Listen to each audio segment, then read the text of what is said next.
When it comes to VA disability benefits, a major issue that many veterans suffer from is traumatic brain injury.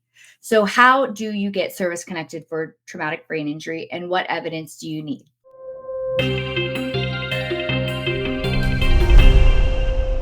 I'm Allison. I'm a full time VA disability attorney with over 7 years of experience, and I want to help you figure out if you qualify for service connection for TBI. So, first, what is TBI? TBI is traumatic brain injury.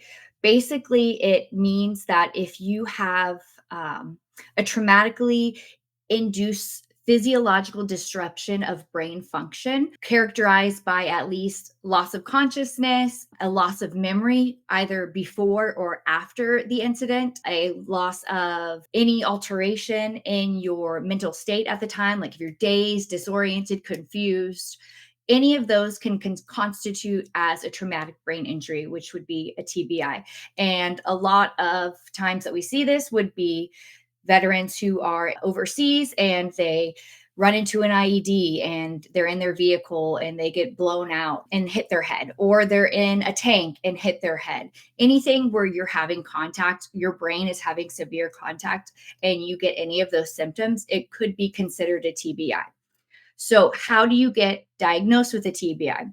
Well, TBI is different from other conditions in that you have to have a specific type of doctor diagnose you with a TBI.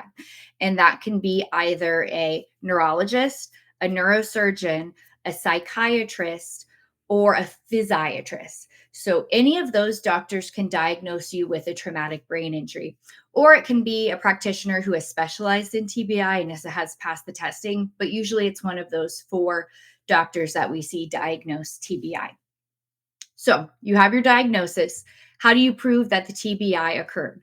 Well, a lot of times, if you're in combat, there's not going to be record of it. So there is a special regulation that we can post where if you are in combat, you can provide your statement, which gives the time, place, and circumstances of the event and what occurred. You can also provide buddy statements, anyone who witnessed the incident or saw you after and saw you experience those symptoms. What helps the most, though, is if it's in your actual service medical records. You can request to get your service medical records. They should be in your claims file. Now, if you don't have the service medical records, like I said, write everything down in a statement, document the event, try to include the date if you can get as specific as possible, because when VA reviews these things, they try to narrow it down as closely as possible. So if you put a date range between May and October of 2001, they're going to send that back and say, I need a more specific date range. So as close as possible to the date that you can get, even the month would be great. Details of any medical attention you received and how the injury affects your daily life. If you have memory issues, if you have speech motor issues, and more severe cases, issues with your communication, just kind of explaining how the injury has affected your life would be good to add to the statement. And like I said, buddy statements help as well. Family members, you can show that you were mentally clear before going into the military, no physical or mental defects. And then when you came out, you were having issues with your memory, things like that. And then the most important aspect of getting service connected for TBI is establishing a medical nexus. So, one, if you have a diagnosis or if you have enough evidence to get a compensation and pension examination, that's a way that you can get a nexus.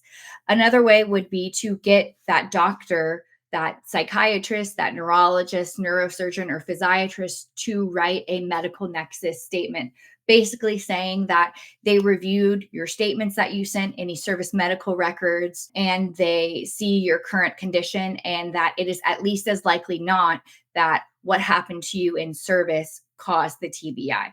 So, at least as likely as not, it's 50%. That's the level of proof that is needed. That's the language that VA is looking for. But for the initial TBI, it has to be the psychiatrist, physiatrist, neurosurgeon, or neurologist. So basically, that is the gist, a short summary on service connection for TBI. We have multiple videos delving in deeper to TBI as well as any other issues.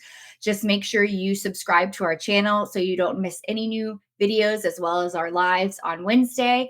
And we love getting veterans 100%, getting every benefit that they deserve. So please feel free to reach out if you have any more questions.